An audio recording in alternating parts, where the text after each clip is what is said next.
નમસ્કાર ધોરણ 9 ના વહાલા વિદ્યાર્થી મિત્રો, આજે આપણે આ વિડિયો લેક્ચરની અંદર તમારું વાર્ષિક પરીક્ષા જે 2024-25 ની હમણાં ચાલુ થવા જઈ રહી છે તેમાં વિજ્ઞાન વિષયનું કુલ 80 ગુણનું પેપર આપણે જોવાના છે. આની અંદર ઘણા બધા ક્વેશ્ચન છે જે તમારી મેઇન એક્ઝામ ની અંદર પૂછાશે. લગભગ 70 થી 80% પ્રશ્નો છે, મોસ્ટ આઈએમપી છે, જે તમારા પેપરની અંદર આવશે.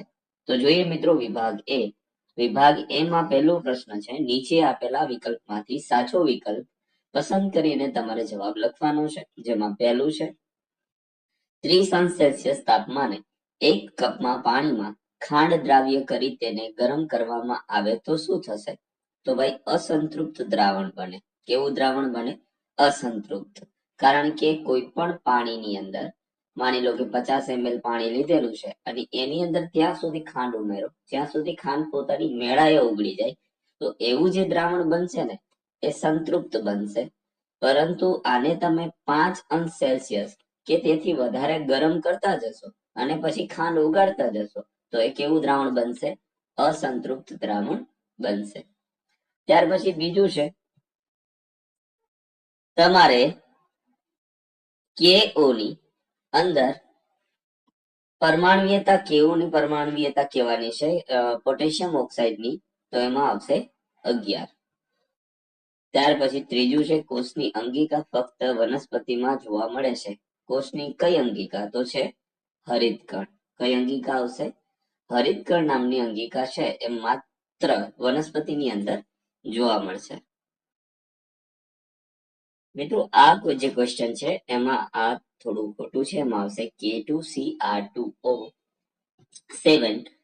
એમાં તમારે પરમાણ્વીયતા કહેવાની છે, તો એમાં આવશે 11. એમની પરમાણ્વીયતા કેટલી આવશે? 11 આવશે.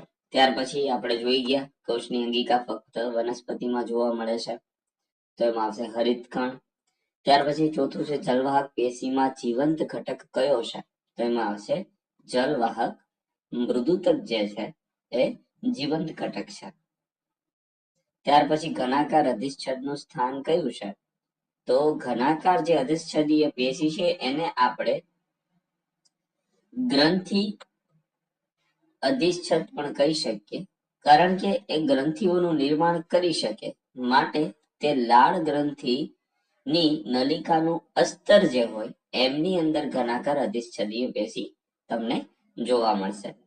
હવે નીચેના વિધાનો ખરા છે કે ખોટા તે તમારે જણાવવાનું છે. જેમાં છઠ્ઠો ક્વેશ્ચન, વધુ પડતા પવનમાં કપડાં ઝડપથી સુકાય છે. તો ખરી વાત છે, કારણ કે બાષ્પીભવનનો સ્તર વધશે. સાતમું છે, નિલંબિત કણોને નરી આંખે જોઈ શકાતા નથી.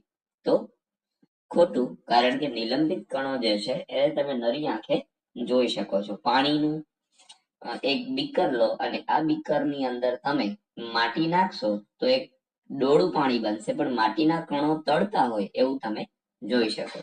આઠમું, દળ એ સદિશ રાશિ છે. તો ખોટું, કારણ કે દળને માત્ર ને માત્ર મૂલ્યની જ જરૂર છે, એને કોઈ દિશાની જરૂર નથી. માટે દળ છે એ અદિશ રાશિ છે. કેવી રાશિ છે? અદિશ. હવે નીચેના વિધાનો સાચા બને તે રીતે ખાલી જગ્યા પૂરવાની છે. જેમાં નવમું છે, કેટલાક વિષ દ્રવ્યો અને ઔષધની હાનિકારક અસર સામે કોષને રક્ષણ આપતી અંગિકા ખાલી જગ્યા છે, તો એમાં આવશે અંતઃકોષરસ જાળ. ત્યાર પછી 10મું છે, V-T ના આલેખનો ઢાળનું મૂલ્ય ખાલી જગ્યાનું મૂલ્ય આપે છે, તો એમાં આવશે પ્રવેગનું. કોનું આપશે? પ્રવેગનું મૂલ્ય આપે છે. ત્યાર પછી તમને કીધું 72 કિલોમીટર પર આવરની અચળ ઝડપે ગતિ કરતી કારની ઝડપ મીટર સેકન્ડમાં ખાલી જગ્યા થશે, તો એમાં આવશે 20. કેટલી થશે? 20 થશે. 20 મીટર પ્રતિ સેકન્ડ. હવે 72 કિલોમીટર ને પેલા તો આપણે 72 ને કેમાં ફેરવીશું? મીટરમાં ફેરવીશું અને નીચે કેટલા લખીશું? સેકન્ડ. તો એમાં આવશે 3600. આપણે મીંડા ઉડાડી અને ત્યારબાદ 36 દુ 72, 2 10 20, એટલે જવાબ આવશે 20. આવી રીતે તમારે દાખલો કરવાનો થશે.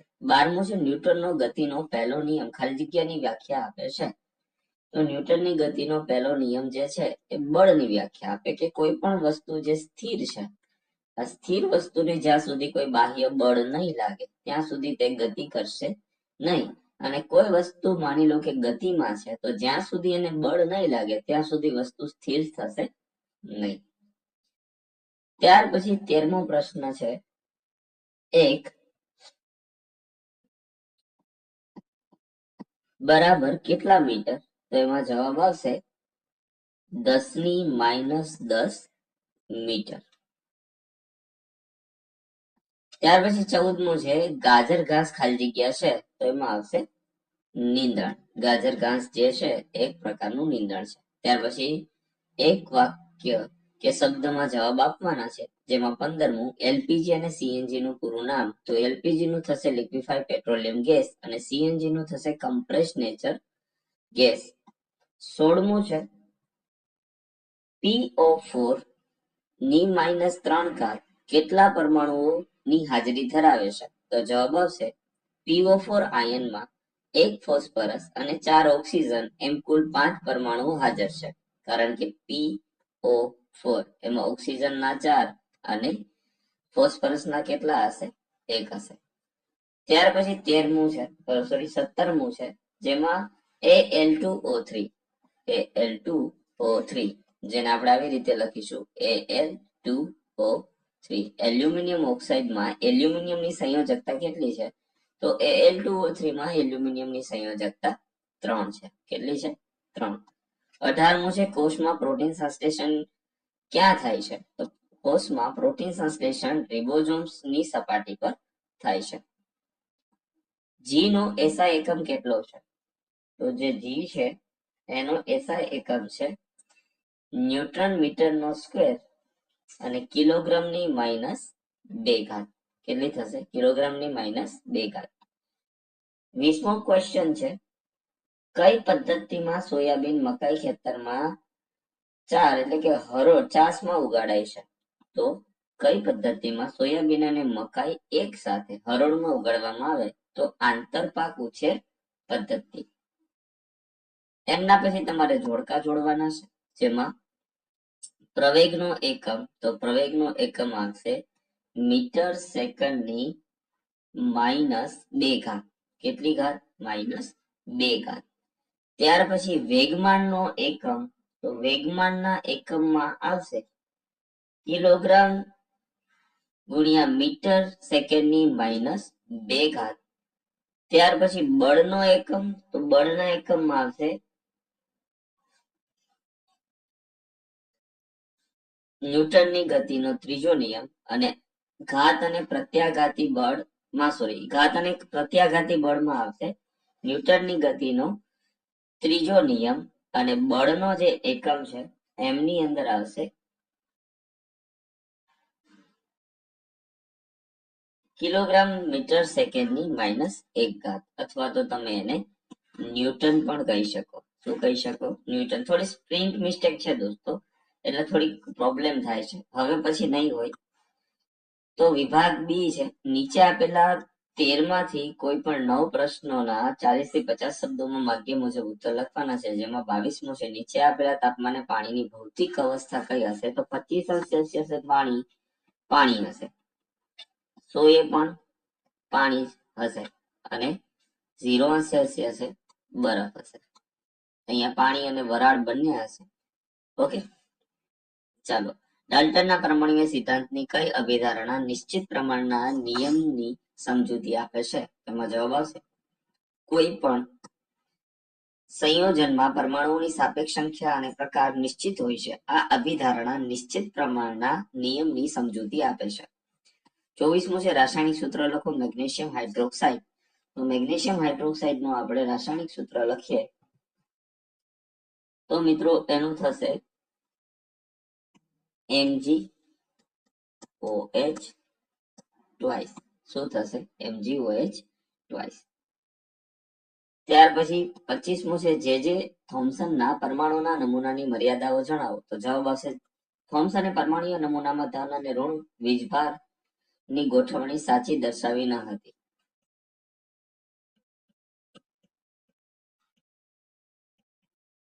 સાચી દર્શાવી ન હતી કારણ કે વિરુદ્ધ વીજભાર એકબીજાને આકર્ષી એકબીજામાં ભળી જવા જોઈએ. થોમ્સને દર્શાવેલી ગોઠવણી જુદા જુદા તત્વોમાં ના અલગ અલગ રાસાયણિક ગુણધર્મો સમજાવી શકતી ન હતી અને અન્ય વૈજ્ઞાનિકો દ્વારા થયેલા પ્રયોગોના પરિણામો થોમ્સનના પરમાણ્વીય નમૂનાને સમજાવી શક્યા નહીં. 26મું છે ચેતાકોષમાં ના એક લક્ષણ સાથેની આકૃતિ દોરવાની છે. તો લક્ષણ છે ચેતાકોષ 1 મીટર સુધી લંબાઈ ધરાવી શકે અને ચેતાકોષ કેવો હોય છે? તો ચેતાકોષ આ રીતે આપણે દોરી શકીએ. આ છે શિખાતંતુ, આ કોષકાય, કોષ કેન્દ્ર, અક્ષતંતુ અને આ છેલ્લે ભાગ છે ચેતાંત. હવે ત્રણેય પ્રકારના સ્નાયુ તંતુઓની આકૃતિ દોરી તેમની વચ્ચેનો ભેદ સ્પષ્ટ કરવાનો છે, જે તમારે સ્વપ્રયત્ન કરવાનો છે. 28મો છે એક ઉદાહરણ દ્વારા અંતર અને સ્થળાંતર વચ્ચેના ભેદ સ્પષ્ટ કરવાના છે. તો જવાબ આવશે ગતિનો સાદામાં સાદી પ્રકાર એટલે સુરેખ પથ પર થતી ગતિ. આકૃતિમાં દર્શાવ્યા મુજબ એક પદાર્થની સુરેખ પથ પર થતી ગતિનો વિચાર કરો. એક તમારે આકૃતિ આવી રીતે તમારે દોરવાની છે કે 0 થી શરૂઆત કરવાની છે અને તમારે વચ્ચે વચ્ચે ABC આવી રીતે પથના નામ આપી દેવાના છે. એટલે કે જ્યાં તમે રોકાવશો તે સ્થળોના નામ અને પછી અહીંથી તમારે 50 સુધી કિલોમીટર લખી દેવાના છે. તો આવી આકૃતિ દોરવાની છે અને આકૃતિ 8.2 જે દર્શાવેલી છે એમાં સમય સાથે સુરેખ પથ પર તમારી કાર અથવા તો ગતિ કરતા પદાર્થનું સ્થાન છે. પદાર્થ તેની ગતિની શરૂઆત 0 બિંદુથી એટલે અથવા તો O બિંદુથી કરે છે, જે સંદર્ભ બિંદુ છે.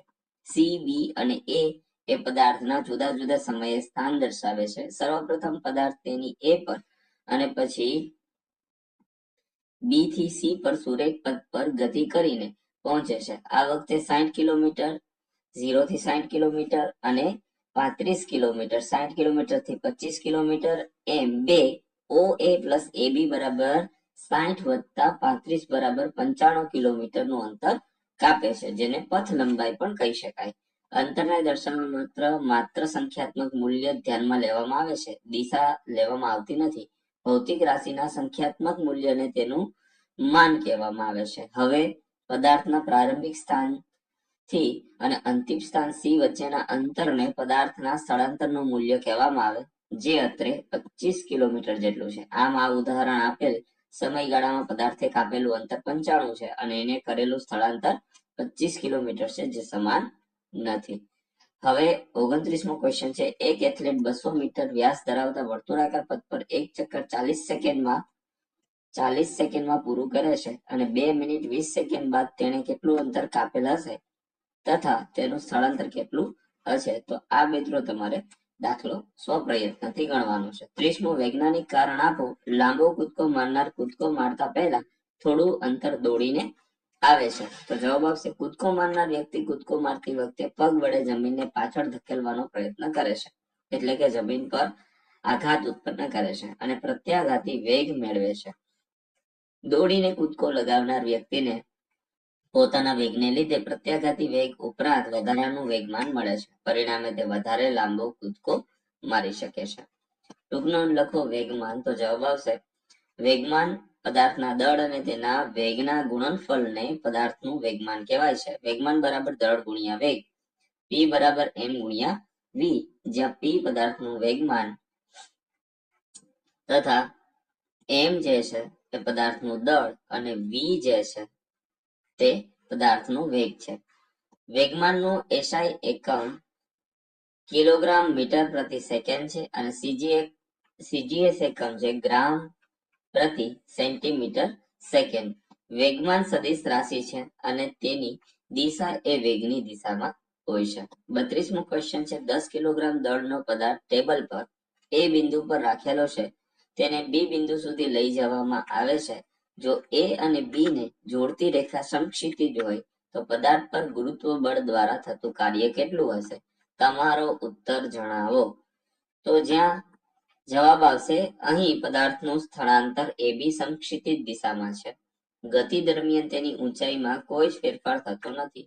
h બરાબર 0. પદાર્થ પર લાગતું ગુરુત્વાકર્ષણ બળ શિરોલંબ અધો દિશામાં છે, અર્થાત બળ સ્થળાંતર છે. બળ સ્થળાંતરની દિશામાં છે. હવે ગુરુત્વાકર્ષણ બળ વડે થતું કાર્ય W બરાબર m ગુણ્યા g ગુણ્યા h બરાબર 0. આમ અત્રે પદાર્થ પર ગુરુત્વાકર્ષણ બળ દ્વારા થતું કાર્ય કેટલું હશે? 0 હશે.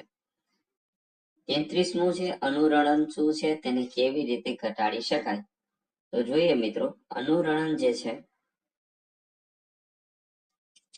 એ ધ્વનિ ઉત્પન્ન થવાનો બંધ થયા બાદ વારંવાર થતા પરાવર્તનને લીધે જે ધ્વનિ મળે છે તેને અનુરણન કહેવામાં આવે છે. અનુરણન ઓછું કરવા માટે હોલની છત તથા દિવાલો પર ધ્વનિ શોષક પદાર્થો લગાવવા જોઈએ અથવા વધારે ગળીવાળા પડદા લટકાવવા જોઈએ.